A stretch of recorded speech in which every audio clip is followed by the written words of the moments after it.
En esta clase veremos química orgánica. Uno, lo veremos en 2 videos. ¿Cuál es la importancia de estudiar la química orgánica?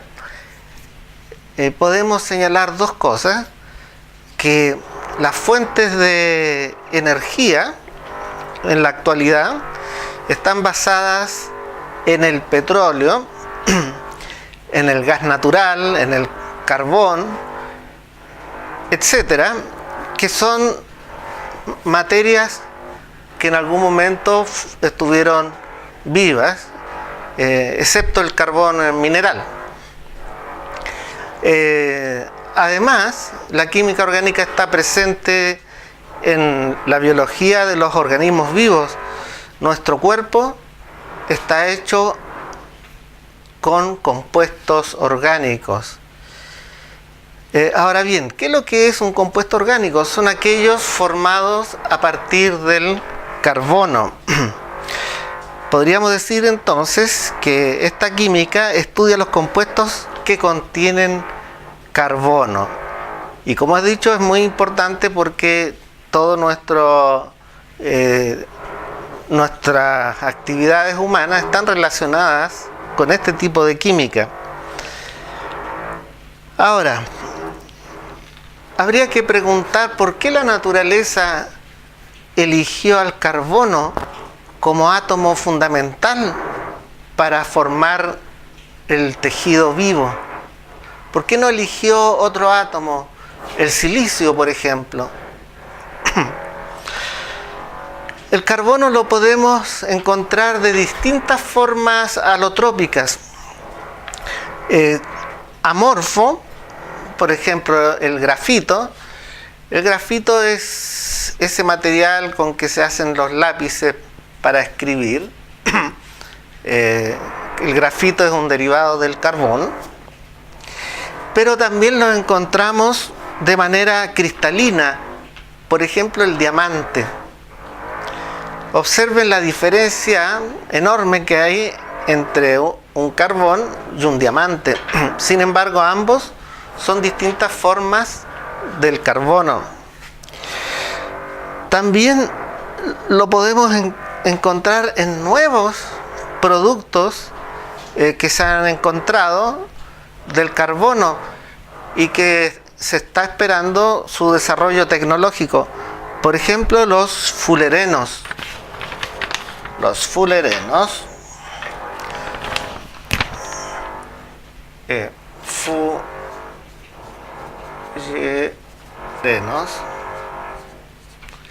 también los nanotubos y la nanoespuma. Sería muy útil que usted investigara sobre estas nuevas formas alotrópicas del carbono y ver cuáles son sus características y posibles aplicaciones en el futuro cercano. Ahora, para entender la naturaleza del carbono y comprender de alguna manera el por qué la naturaleza está compuesta, su materia viva, por carbono, deberíamos estudiar la configuración electrónica. Deben repasar un poquito de configuración electrónica.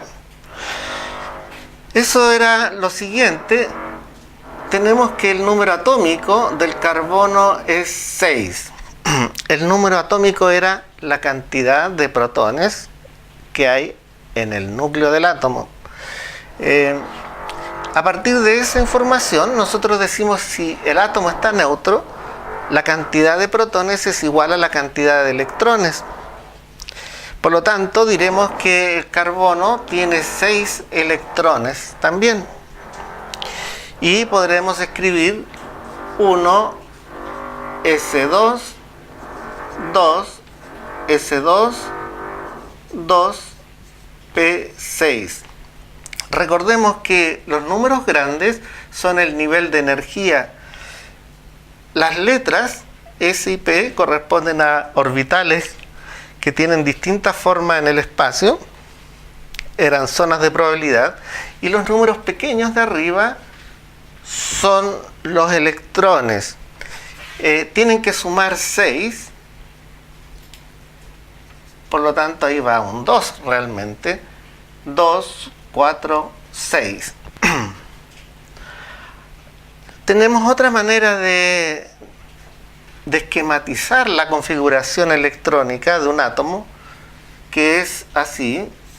Este es el orbital 1s, orbital 2s. El orbital p tiene 3 suborbitales. Ahí está el orbital 2p, pero tiene 3: 2px, 2pi, 2pz, o a veces se le llama 2p1, 2p2, 2p3. Y en estos orbitales ubicamos los 6 electrones en forma de flecha. Como en cada orbital, los electrones tienen que tener distinto spin. Uno irá con una flecha hacia arriba, uno de estos dos electrones, y el otro con una flecha hacia abajo. Luego ubicamos estos dos electrones en este otro orbital. Ahora, estos dos electrones que están en el orbital P se ubican de manera separada, porque es la regla en que se van ubicando los electrones de acuerdo a la configuración electrónica. Por lo tanto, en el último nivel de energía, que es el número 2, el carbono tiene 4 electrones. A estos se les llamaba los electrones de valencia. Los electrones de valencia son aquellos que ocupan los átomos para enlazarse con otros átomos. El carbono tiene una característica especial, que se puede hibridar. La hibridación del carbono. Hibridación.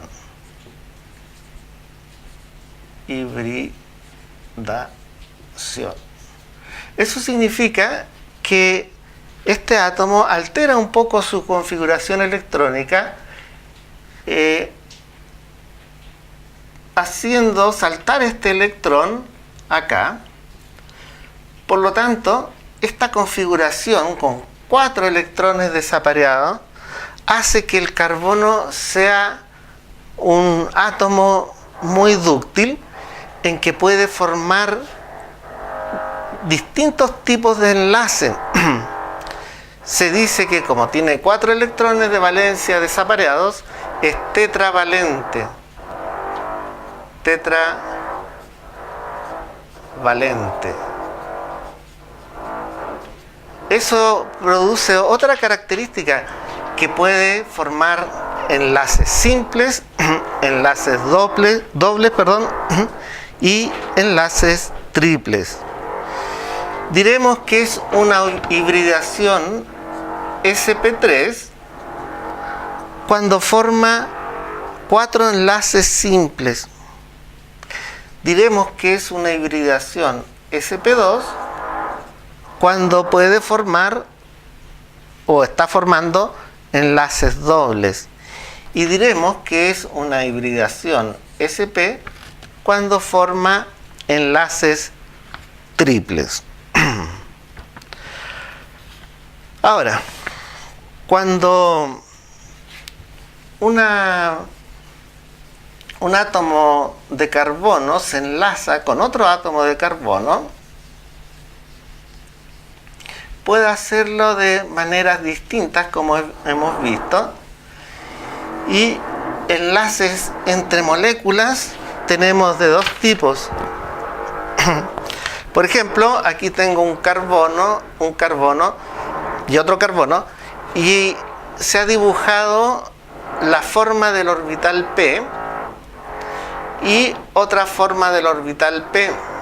Aquí se ha dibujado un orbital P y aquí otro orbital P. Cuando el orbital P de un átomo de carbonos se enlaza con el orbital P del otro carbono y se enlazan de esta manera frente a frente, se forma el enlace molecular que se llama sigma, letra griega sigma. Ahora, cuando el orbital P de un átomo de carbono se junta con el orbital P de otro átomo de carbono, pero se encuentran de esta manera, de manera paralela, forma un doble enlace aquí y aquí. A eso se le llama orbital pi, o se resume así. Tenemos dos tipos de orbitales entre átomos de carbono, que sería el orbital pi y el orbital sigma. El enlace pi está presente en dobles y triples enlaces. En un enlace doble hay un enlace sigma y un enlace pi. Cuando el carbono forma enlaces dobles o triples, se dice que está insaturado. Un enlace saturado, por ejemplo, cuando el carbono presenta enlaces simples, es más estable que un enlace insaturado. Insaturado es cuando hay presentes enlaces dobles o triples. Ahora, toda esta variedad de combinaciones del carbono nos hacen pensar en que por eso la naturaleza eligió al carbono como la estructura de los cuerpos vivos. Grupos funcionales. Resulta que cuando tenemos moléculas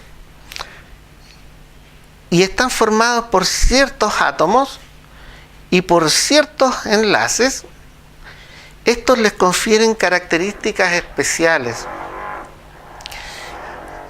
Los grupos funcionales, entonces, dependen de los átomos,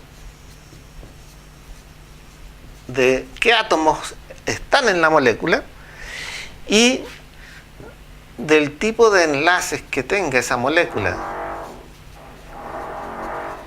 Esos dos factores hacen que la función de la molécula sean totalmente distintas.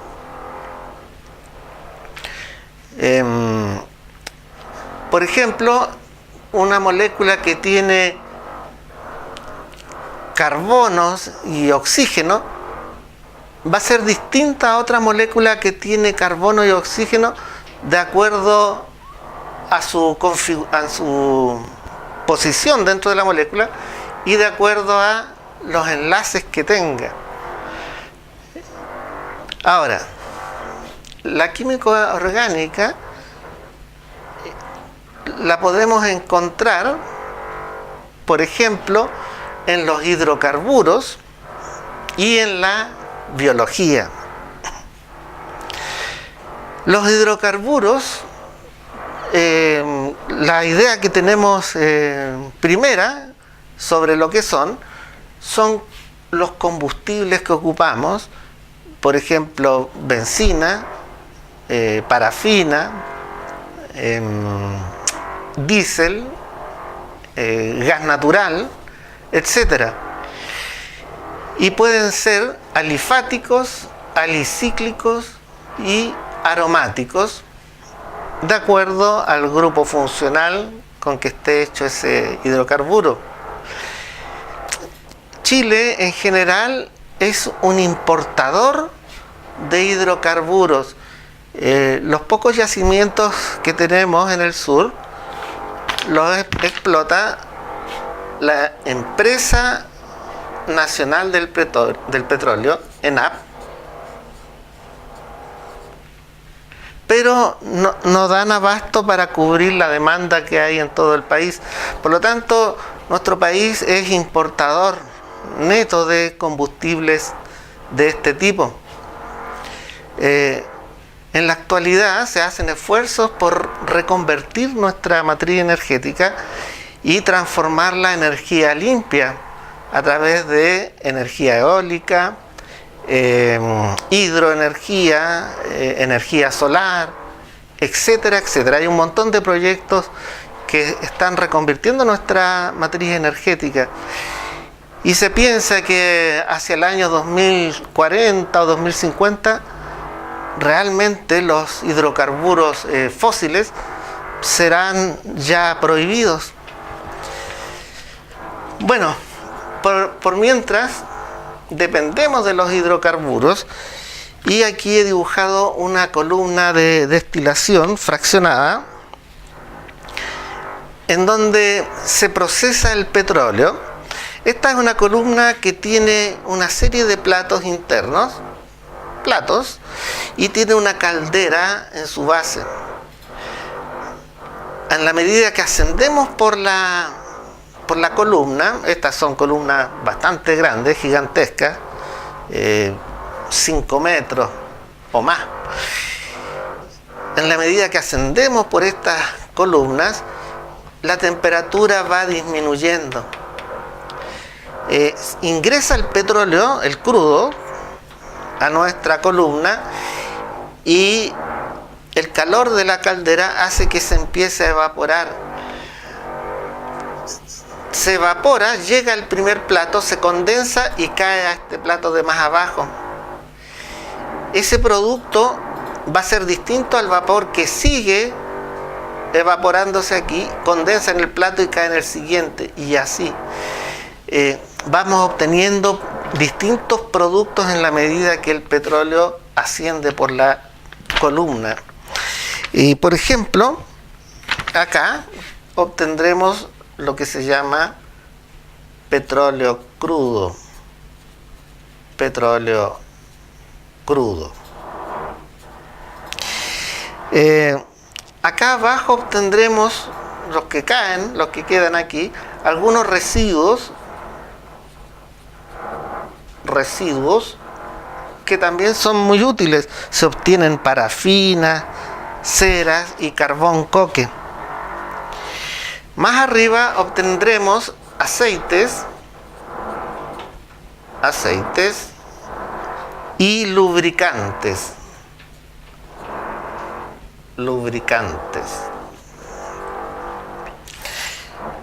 Más acá podemos obtener queroseno, parafina,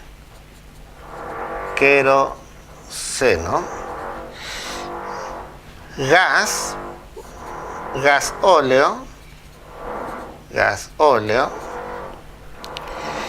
gasolina,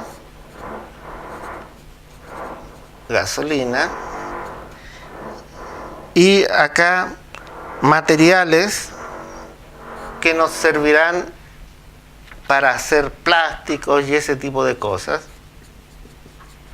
Observen la variedad de productos.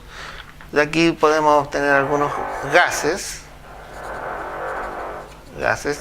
Observen la variedad de productos que sale de la destilación del petróleo. Es por eso que es tan importante en el mundo actual el petróleo. Además, se pueden fabricar cremas, ungüentos, etcétera, etcétera. Como les comentaba, existe un impacto en el ambiente producto del consumo de combustibles derivados del petróleo, se llaman también combustibles fósiles, tienen un impacto en el medio ambiente. Me gustaría que investigara en este mismo momento un poco sobre la contaminación que genera estos compuestos llamados hidrocarburos con respecto a, por ejemplo, el efecto invernadero. ¿Cómo afecta eso a nuestro planeta? Y es que cuando estos combustibles son procesados en un automóvil, por ejemplo, en el motor, por el tubo de escape sale un gas llamado dióxido de carbono, CO2. Entonces, este gas tiene notables efectos en el ambiente, que sería bueno investigar cuáles son esos efectos. Bueno, también aplicaciones de esta química orgánica la encontramos, como ya les mencioné, en la biología. Nuestro cuerpo necesita de ciertos materiales orgánicos, por ejemplo, carbohidratos o glúcidos. Los carbohidratos o glúcidos están asociados al consumo de azúcares. Sin embargo, el cuerpo humano los produce también por sí mismo. Las proteínas y las grasas. También sería bueno investigar un poquito sobre el tema de nutrición y cuál es la importancia de las proteínas en el organismo. Todos estos materiales son ejemplos de la química orgánica que está presente en nuestras vidas. Ahora, vamos al aspecto formal de esto. Los compuestos orgánicos podemos notarlos, escribirlos de distintas maneras. Fórmulas químicas para expresar un compuesto orgánico. Tenemos fórmulas empíricas, molecular, semidesarrollada, desarrollada y tridimensional. Aquí tenemos un ejemplo, el metil CH3. Esta es una fórmula empírica porque nos muestra la relación, la proporción o la razón que hay entre los átomos que componen dicha sustancia, dicha molécula. En este caso sería un átomo de carbono por cada 3 átomos de hidrógeno. Podríamos escribir 1 es A3, en que el 1 es carbono y el 3 es hidrógeno.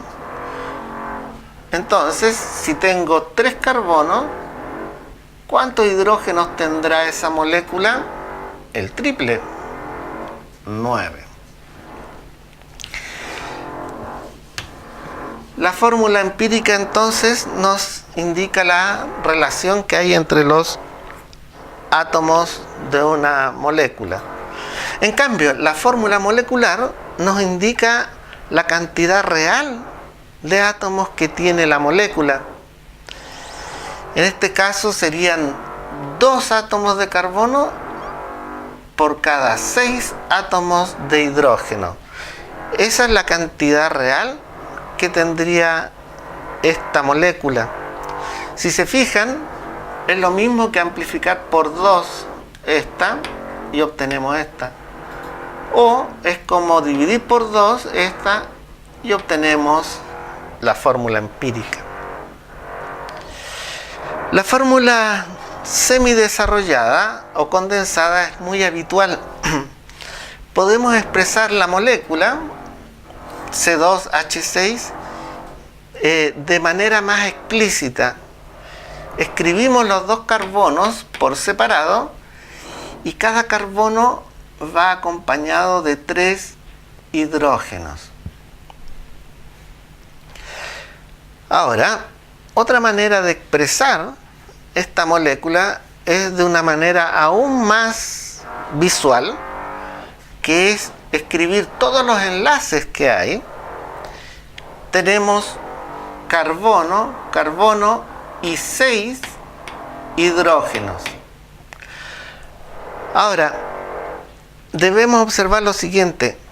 Siempre de cada átomo de carbono deben haber 4 enlaces porque es tetravalente. Si nos fijamos en este carbono, tiene un enlace, otro, otro y otro. 4 de estas líneas o rayitas. Este carbono también tiene 4.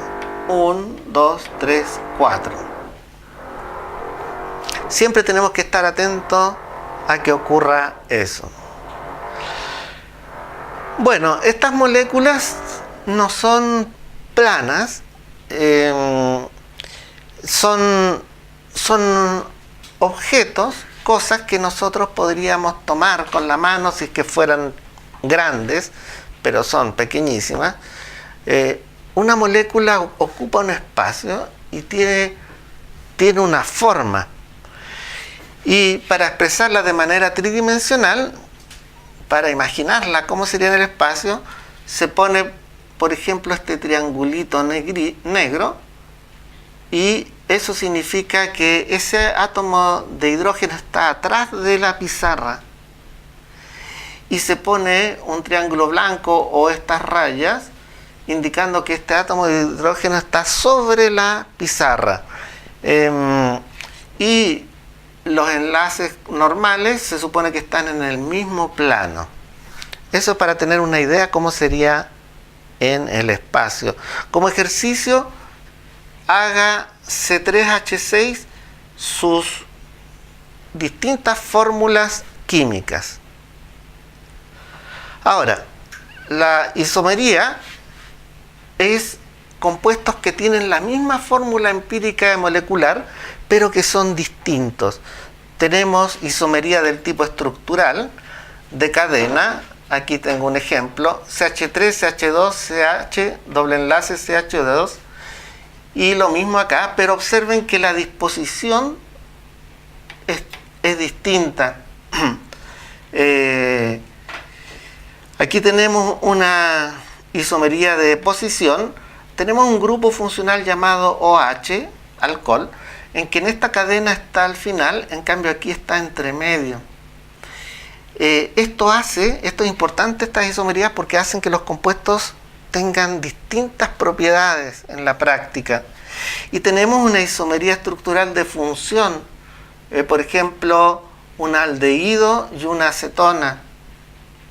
Aquí, si uno hace la fórmula, sería C3H6O, y este también es C3H6O. Son isómeros porque tienen la misma fórmula empírica y molecular. Y hay otra isomería llamada estereoisomería, una que es geométrica y otra que es óptica. En la geométrica tenemos cis y trans. Cis es cuando las moléculas están hacia el mismo lado del doble enlace, y trans es cuando estas moléculas están una arriba y otra abajo. Y la isomería óptica es, por ejemplo, esta, que podría uno decir que es la misma. Tiene el grupo funcional OH, tiene el COH, que se llama ácido carboxílico, tiene hidrógeno, tiene el metil, CH3. Esta tiene lo mismo, pero las izquierdas con las derechas están cambiadas. Es como que si pusiéramos un espejo y las veríamos reflejadas. Esta molécula tiene propiedades distintas de esta. Es un isómero, una estereoisomería óptica. Bueno, anexo a esta clase hay unos videos complementarios y el material para que practiquen un poco estos conceptos.